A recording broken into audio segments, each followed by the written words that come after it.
Forgiveness, my dear Buddha, may be the greatest gift we can give ourselves and to the one who hurt us. But let me be clear, forgiveness is not weakness, nor does it mean forgetting or justifying the harm done. Think of it this way. When someone hurts us in a breakup, it's like a thorn being driven into the heart. Resentment is like gripping that thorn and pressing it in deeper. Forgiveness is the brave act of removing it, cleaning the wound, and allowing it to heal. I've seen people carry the pain of heartbreak for years, even decades, as if it were a precious treasure. But that treasure is really a chain that ties them to the past and keeps them from receiving the love waiting for them in the present. True forgiveness takes time. It requires tears, anger, and walking through the full process. It's not something that happens overnight, but when it finally comes, it's as if the soul breathes freely for the first time in a long while.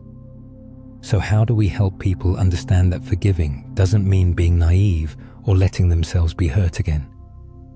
Jesus, you bring up something vital. True forgiveness and wise non-attachment don't make us naive or vulnerable to harm. On the contrary, they give us clarity to set healthy boundaries from a place of self-love, not fear. It's like the difference between a young tree that bends with every breeze and a mature tree with deep roots.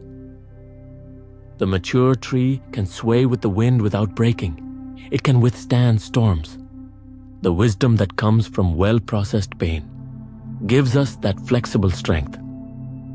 When someone goes through a breakup and does the inner work, understanding their patterns, healing their wounds, genuinely forgiving, they develop what I call compassionate discernment. They can love deeply without losing themselves, trust without being naive, and be vulnerable without becoming a victim. But something intrigues me. In modern breakups, I often see people take refuge in distractions, social media, excessive work, rushing into new relationships. It's as if they're fleeing pain rather than sitting with it and learning from it.